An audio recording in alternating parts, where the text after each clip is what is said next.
cults, coercion, and sexuality in society. These are the topics for the Frankie Files. I'm Frankie Tees, your host, and I'll continue to focus on my own family story as well as news and recovery info for those who've survived, especially the adult children of cults. New each Tuesday. See FrankieFilesPodcast.com for more.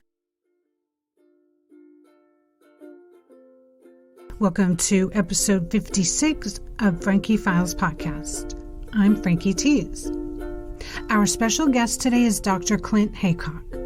We are going to dive into Christian evangelism with his PhD holder of Bible studies, as well as mystical manipulation, God's economy, which the Bible portends, dominion theology, Opus Dei, liberal versus evangelical Christianity, and Dr. Clint's own personal story. Clint is a third-generation evangelical, previous man of the cloth, who dedicated he and his family's life to the book before walking away. He preached for many years in Portland, Oregon, and was raised in the area. He then went to the UK to obtain the PhD from University of Chester, New England. He left the faith about 10 years ago, publicly deconstructing on his podcast, The Mind Shift. Now an expatriate in the UK, Clint's very public deconstruction has helped many. He's an international metal, rock and roll, and blues drummer, as well as a dad. Dr. Heacock takes us through his harrowing story and why we should be concerned about dominion theology. He now uses his platform to caution the devout against extremism, even helping highlight dangerous preachers in great detail, with help from current preachers who he's friends with. Pretty amazing. I'm pleased to have this adult cult kid on the show and share his thoughts and his story. Please welcome Dr. Heacock and file this interview under Christian evangelism.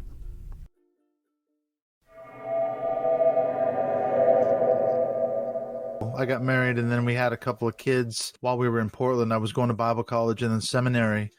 So yeah, then I became an elder and then a pastor of a church in the south, just south of Portland in Milwaukee, Oregon. It was called Northgate Community Church, but it's gone now. It actually closed. So that's a whole nother backstory there. We actually closed that church down because it was going to head toward an ugly church split. So we shut it down just before I moved to the UK. And then I came to the UK. I did a PhD over here, and the goal was to sort of get into academics and become a Bible college or professor at a seminary, something like that. But I was already in the process of deconstructing, questioning a lot of things. And then when we came to the UK, that was, kind of the last straw, the next couple of years. And then I just officially walked away from the faith probably 10, 11 years ago now. Can you define what is evangelical for our listeners? So I'm an ex-evangelical or ex-evangelical. IFB is Independent Fundamental Baptist or Fundamentalist Baptist. I grew up in the Church of Christ in the Seattle area.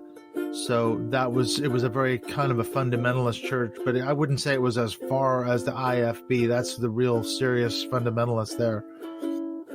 Pretty conservative, like I say, if not edging toward fundamentalist. That was the faith I grew up in, but I was also, my parents were part of what I consider to be a cult, which was a guy named Bill Gothard. I don't know if you've come across his name in any of your cult research, but he was a huge figure back in the probably 1970s through the 80s and into the early 90s in Christianity in America. And he used to do like week-long seminars in various cities around the country.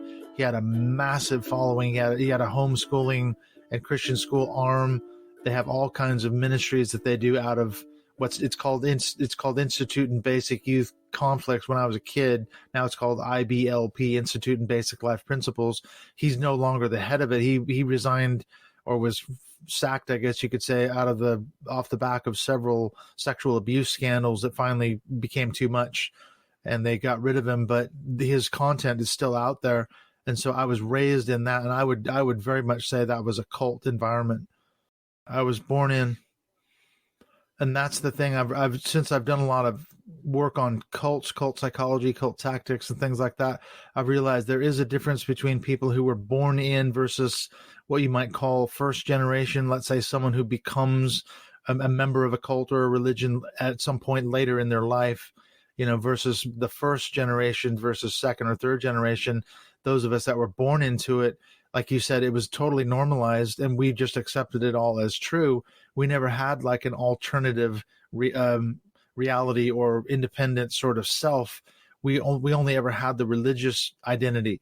That was, so now when people leave a cult or the faith that they were born into, it's a lot harder work because you had no pre-religious identity. And my grandparents on my dad's side, they were longtime Christians, and my dad was a Christian. My parents became, so probably at least third generation, so it goes back a long ways. I've since discovered that on my dad's side over here in England, they were Quakers back in the 16th, 17th century, so it goes back a long, long ways. I've done a lot of family history. Now that I live over here, it's quite easy to do, I guess. I wasn't homeschooled, but I was in public school up until fourth grade. And then from fifth grade on, I switched over to a tiny little Christian school just south of Seattle, Washington. And then I went all the way through that. And then I switched over to a Christian high school. So I graduated from a Christian high school. So I wasn't homeschooled, but I was like the next thing to it, really, in that environment, really. You got to go back to about the late 19th century. So there was all this German sort of liberal theology creeping into the very conservative church. And off the back of that, there was a sort of a counter reaction to the liberalism that was creeping into sort of mainstream Orthodox Christianity. And in the late 19th century, early 20th century, there arose this movement called the fundamentalists. And they were the ones who were very militant. They were fighting against sort of liberal theology. And so they were the ones who kind of started that movement. Now, that they were so militant and so, angry.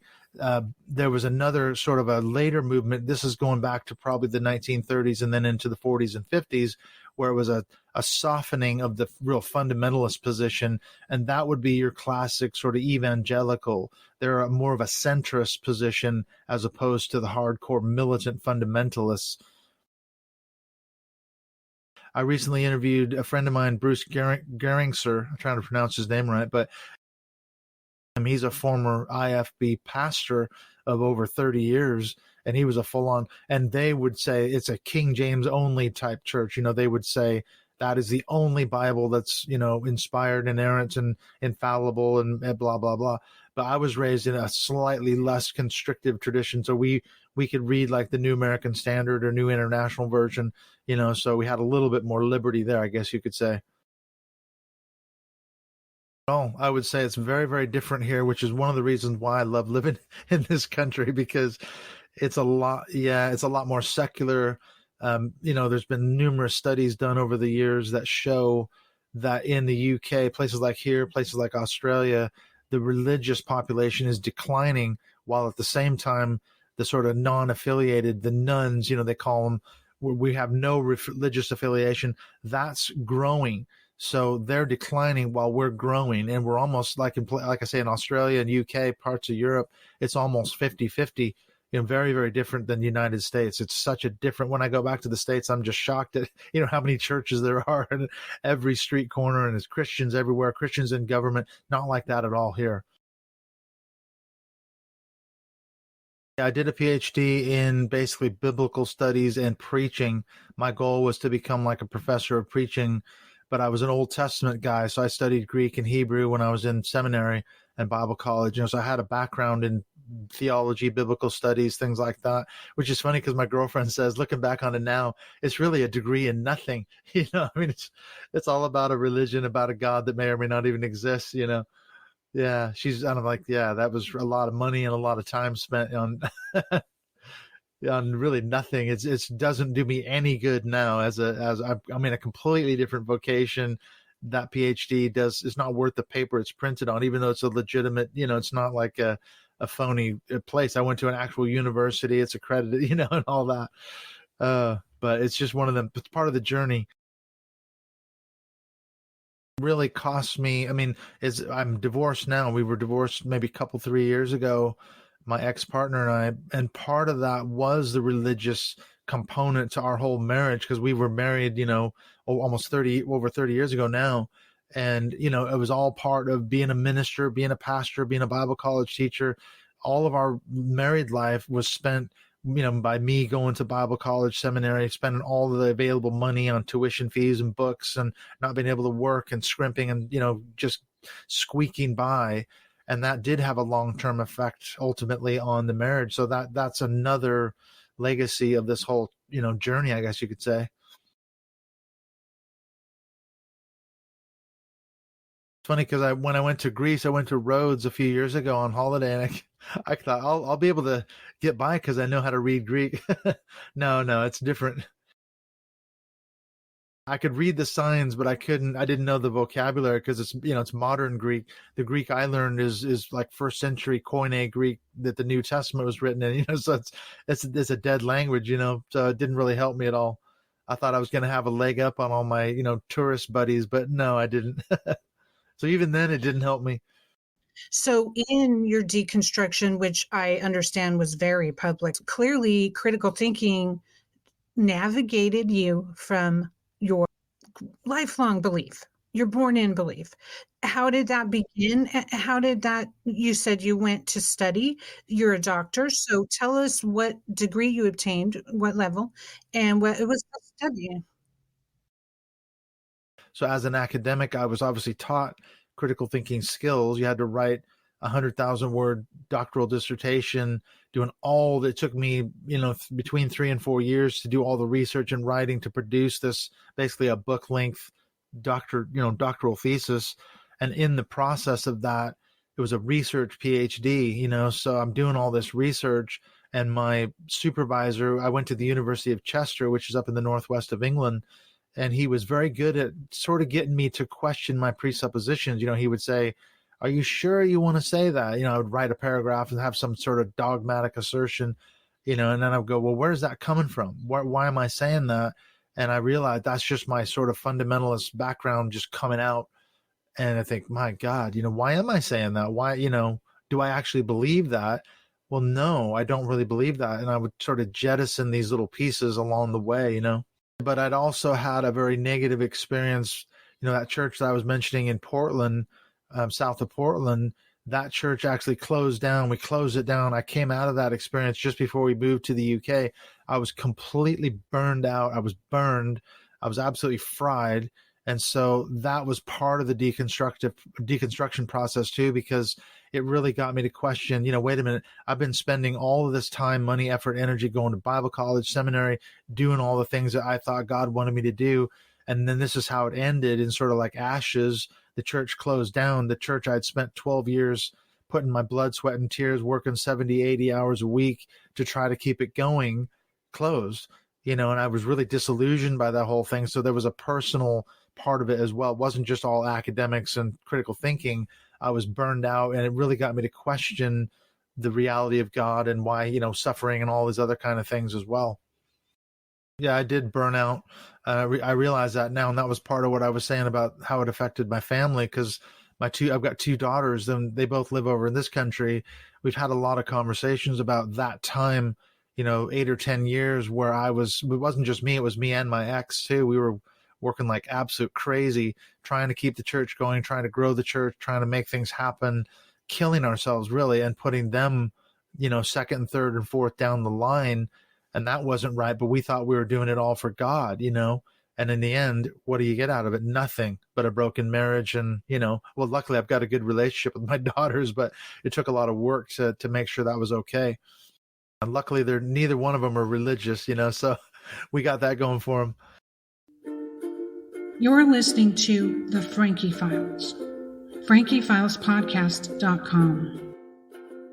They would say they're protecting children by raising them, to fear God and to serve the Lord and be a good child and be a good Christian. So in their view, that they think they are doing all the right things. So, I've asked my parents this. My dad's dead now, but I've had this conversation with my mom and dad when he was still alive, and they both said, look, we were just trying to do the best for you that we knew how at the time as Christians. And they're, my mom's still a kind of a fundamentalist Christian, and that they thought they were doing all the right things for all the right reasons. And so did I as a dad. I thought that's what I was doing for my girls. I thought I was protecting them from the evil world. When I grew up, we didn't even have a television. We were sheltered. We couldn't listen to rock and roll music. We were totally isolated in that bubble. And my parents thought they were protecting us.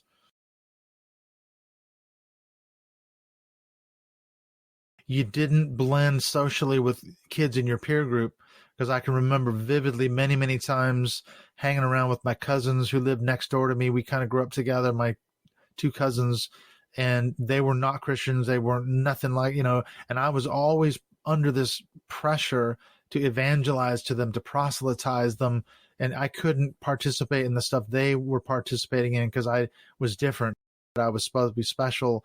So I wasn't running around. I wasn't having sex. I wasn't smoking dope. I wasn't drinking. I wasn't swearing. And I was the freak. I was the odd man out, but I was trying to save them, but it just socially isolated me from my peer group, really.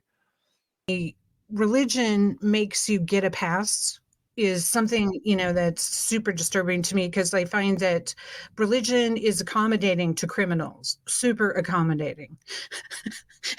They're cool with it. So the grift, I sent you a comical article on Twitter today that said in Texas, they started doing a blood test to see if Jesus is in your blood. Comical, like the Onion piece type. And it's getting so weird. Like, I mean, you're right about, and if we can go into dominion theology a little, in the United States, I think it's pretty clear, maybe not to some. This is why we do these things, these podcasts. But I think it's pretty clear to a lot of people who are paying attention that Christianity has attempted to take all the important positions, including the president, for all its history. Only 2 have been Catholic, the rest Christian Protestant, and Catholic is still Christian. So we have to keep this ruse up that, there's only one religion or one God, or maybe no gods. Everyone's got different ideas, and none of them are provable. No one's got the last word, but yet we've allowed in the United States for it to be predominant. Why, Clint? Why, Dr. Clint, is this happening? Can we not use logic? Is our critical thinking broken as a society? I often feel it is. I just feel like the dumbing down has not helped. Well, I mean, the ultimate example is the evangelical embrace of Donald Trump. That kind of says it all, doesn't it? You've got a guy who's, twice divorced. He's had numerous affairs, blah, blah, blah. Talks about, groping women and sexually abusing and assaulting, all the rest of it. None of that mattered, because he was helping them to achieve what they thought they wanted to achieve, so if they could do that and overlook all the stuff in his personal and public life, then that kind of says it all, doesn't it?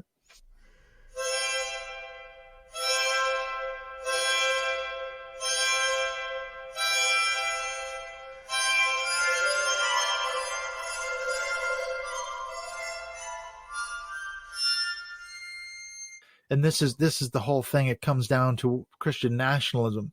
America, it's long been a narrative in the background. Even going back, you could trace it beyond, the Civil War.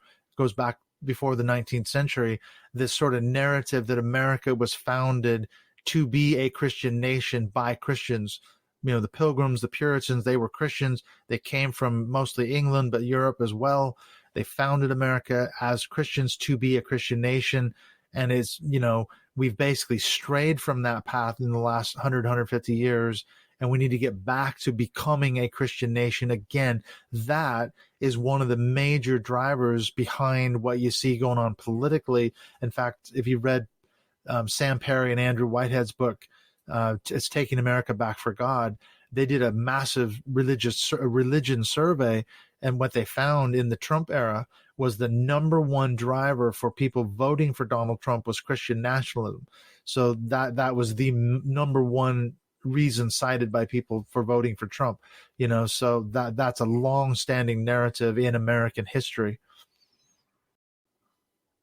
And that's where the dominion theology piece comes in, I think, because if Christians are supposedly mandated by God to take dominion in a political sense, that's where you start throwing out all the regular metrics for, well, what does it mean to be loving and kind, and what we might think a Christian's supposed to be. If you can achieve dominion, I mean, as examples going on right now, I mean, the overturning of Roe versus Wade, and now you're seeing increasingly more draconian laws coming in off the back of that. And that was a long-term strategy by the Christian right going back probably 40 plus years, back to the early 1970s. They've been working at this for a very, very long time. They don't care about the collateral damage as long as, this Christian nationalist piece, the argument is abortion is a national sin. It's stopping God from blessing America. So if we can stop abortions and make it illegal, we will then turn America back into a Christian nation, and God will start blessing the country again. So they don't care about the damage as long as we get back to that Christian nation status again. Back to even, there's two big issues. Another one is slavery. So that's a long-standing issue there with Christians who they're forced to, defend slavery in the South in America, because if they argue, look, if America was a Christian nation from the beginning, from its founding, and yet we own slaves, how could God bless America? How could we be a Christian nation and own slaves? And so the similar metric applies there. They've got to justify slave owning from the Bible, because of course the Bible condones slavery. So they can twist this argument around to say owning slaves was okay, and that's what, God was okay with that. He was cool with that. That's why we were blessed and economically and in other ways. So we were a Christian nation, even though we owned slaves. So that's how twisted the logic, and that goes back way before the 19th century. There were Christian pastors and theologians in seminaries in the South who wrote books, defending slavery from the Bible before the Civil War. The fact the Bible condones slavery, both in the Old Testament and the New, it's not just passage, it's passages. Old Testament Israel, it's in the law, the legal code, that Israelites could own slaves. You could take slaves from a nation that you went to war with and you conquered their people. You could enslave them, and then in the New Testament, like the Apostle Paul talks in many of his letters, he'll write to slaves and he'll say, slaves, obey your masters. Don't seek to be free. Don't seek to escape. You're serving your master, even if they're cruel to you, as unto the Lord. So he's perpetuating the Roman slave system. He doesn't take a stand against it and say, no, this is an absolute evil. And then you find slave owners in the 19th century, they would quote those passages from Paul to their slaves and say, you see, it's in the Bible. You're supposed to submit and serve joyfully to your masters, because that's how God's economy works. That's just how it works. That's how you set it up. I was mentioning way back in, fundamentalism and liberal Christianity, there is that other stream. There is the liberal Christian stream that's still very much alive today. There's a lot of traditions within Christianity. It's not a monolith. If someone's listening to this and goes, oh, all Christians are all the same. No. Absolutely not. There's liberal Christians and fundamentalist Christians. It's a spectrum. So there's a whole stream of Christianity that is more egalitarian. So they would have women as pastors. They would have women as elders. Women could preach in a church. They're much more affirming and welcoming and more liberal on that scale. So it's not fair to tar all of them with the same brush that the fundamentalists and the more conservative evangelicals could be tarred with. So we have to be fair, I think, I'm not defending Christianity. I'm just saying we have to be, fair about it.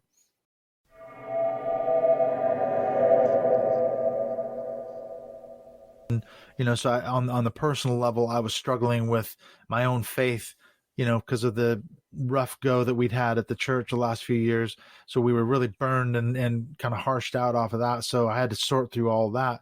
But then I did my PhD actually on the Old Testament book of Ezekiel, and I did a ton of study, and I hadn't really studied that book before in depth. And that book really kind of messed me up, because it shows a portrait of God. If you read God as a character in the narrative, it's really messed up. I mean, the stuff he does to the prophet Ezekiel. And it got me to question, if this God is the God I've been worshiping supposedly and following and obeying and trying to love and stuff. It's like when I spoke to Stephen Mather, who we also did a show with on cult hackers. He, 30 years of his time knocking on doors. You don't get it back. It's an amazing position you've placed yourself in as an ex-preacher and evangelical to caution people of dangerous preachers and dangerous theology. How did you how did you come to make that pivot, which is, I applaud you. This is amazing to use the skills you obtained painfully, we'll put it. Yeah. Because for me, I have trouble worshiping any human. And I feel like it needs to be, for some reason, it needs to be reiterated that men, women or men, wrote everything that we are reading. Yeah. It went through a filter of a human. So it might not be the word of God. Right? Yes, that's a big question. Yeah. And where I had looked at the Bible as inspired and infallible and without error, when you start questioning that, that's a big one as a Christian. You start questioning the Bible and a lot of cards start to fall. The whole house of cards tends to come tumbling down for a lot of people. But certainly there are good acts and bad acts, and people do horrible things and people end up in prison, like, for example, look at the Catholic Church or other Southern Baptist denomination. They create an environment whereby abusers know they are safe, abusers of children, I should say, but certainly other kinds of abuses that go on. And they're the man of God. They're the preacher up front. They're the holy man. They've got the hotline to God. So they get away with a lot, and they know they'll probably be protected, and the woman or the victim will be blamed for the abuse actually happening to them. So it's created a long culture of abuses that have happened over the centuries, really. What we're experiencing is the repercussion of them not successfully being able to shut other religions, dangerous cults and religions down. It's almost like a backlash now. Well, how do we interfere? And how do we, stop abuse, but also allow freedom of religion? And I'm like, well, where is freedom from religion?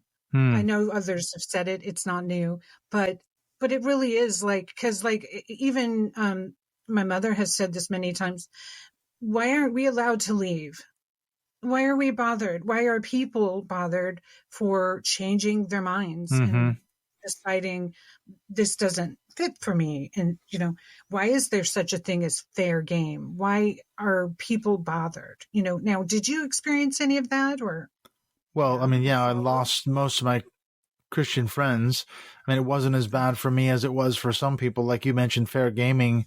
I just talked to Chris Shelton. He's a friend of mine. He's an ex-Scientologist, and he was absolutely shunned and, had some fair gaming that happened to him, so some cults are far more, proactive about actually, harming the ex-members, we're commodities. Like you say, when you get into cult psychology, you mentioned how, cults work you sometimes to death, so many hours you're so tired and exhausted. There's no time for critical thinking. You're too tired, basically, They work you to almost to death. And this is my beef with Western beliefs, Western society. We never take the spirit or the feelings seriously. We just smash everything down. It's not important. Yeah. Western and especially Christian religion, it doesn't exist. It doesn't allow the individual any growth. Yeah, I think that's true. But it's sort of a veneer of spirituality. You go in, like, for example, my experience going into a church service, hearing the music and getting caught up in the emotional experience and praying and in some cases speaking in tongues and things like that. These are like ecstatic experiences. So you walk away from those things and you're on a high, you're on like a mountaintop experience. So you think you've had an experience of God. You've had a move of the Spirit, and you feel something. You definitely do. I'm not saying that nothing doesn't happen. It really does. It takes you on an emotional journey, but it was when I started studying Robert J. Lifton, Thought Reform and the Psychology of Totalism. That book completely changed my life because he breaks down how cults actually do, mystical manipulation and milieu control. And it's all part of this package that you enter into that takes you on a journey. But it seems spontaneous, but it's actually all carefully choreographed, and he calls it planned spontaneity. And that's really how cults and churches operate. They take you on a journey, and you think you've had an experience of the divine, but it's mystical manipulation. But it is the submersive experience, and we do experience something, quote, mystical in a group. Sure. But then you can also get that at the opera. I go back to Lifton again because he talks about doubling, the experience of doubling. And so it is especially relevant for people who came into the group as adults. They were not born in like you and me, but people who came in and they had to create a second self, a religious self, and it suppresses their authentic self. And that's the doubling that Lifton talks about, to fit into the group, to fit into the group's norms and things like that. That's where you suppress your authentic identity. And I can see how that would happen to me. Part of that was enjoying the music and the worship and being part of that whole thing. That was my religious self. I was caught up in this movement, as you say, a submersive movement. But it was actually at the cost of my authentic self. I was convincing myself I was worshiping God and, all the rest of it, but nothing was happening other than an immersive experience. I never stopped playing music, I just play secular rock and roll now, so I was a drummer. I played in Christian metal bands, and I played on tons of worship bands in churches and for youth groups. And we traveled to Belgium and Germany and, did gigs over in Europe and all that. So we were doing a lot of stuff, rocking for Jesus, really. So it's nice when we can take the things that were always us and drop the religion away from it and enjoy our lives. That's it. Like, you're a musician. What kind of music do you play now? Oh, rock and blues. I'm a metal drummer from way back in the 80s, There are positive things. I mean, I learned to play the drums so I could play on worship teams and play in Christian rock bands. So, but the skill is exactly the same. Whether I'm playing AC/DC or Motorhead or a worship song, I'm still playing the drums, So like you say, I stripped the religion piece away and I can still play the drums, and I love it. I'm thankful for the fact that I did learn how to play the drums, even though I'm not rocking for Jesus anymore. You brought up in another interview, the Family documentary. I thought I'd mention that because it's quite worth the watch. It really is. They really reinvented in this documentary, and I don't have the names of the director in front of me. Yeah, but it was written by Jeff Charlotte. That's the name that people need. And he just come out with a new book called The Undertow that I haven't read yet, but it's kind of along that same line. I'd never heard the term dominion theology before, which is strange because I studied theology for so many years, but that's where I first came across that term. That's what led me to start researching it and going down that rabbit hole. The fundamentalists would say, my way is the only true way. My truth is the capital T truth. That's why the fundamentalists were so militant, because they believed they had the truth. And the liberals and everybody else, they were wrong. They were going to hell. It was a different gospel, different Christianity altogether. So you can see that strain running through a lot of the hardcore dominion theology. It's what's called Opus Dei, which is it's a kind of a Catholic dominion theology movement. It's not exactly the same as what you see in American evangelicalism, but it's a sort of, like I say, a Catholic dominion theology piece. It comes out of the Spanish Civil War era. So there's some interesting stuff that went on there, but it's very much a Catholic movement. But like guys like William Barr, when he was the Attorney General under Donald Trump, he's an Opus Dei member. So there's a lot of high placed Catholics in a lot of the Supreme Court justices. They're Catholic, and there's questions as to whether or not they're affiliated with Opus Dei. So, yeah, I don't want to get into conspiracy theories, but there's definitely a connection between some of these people in high political office.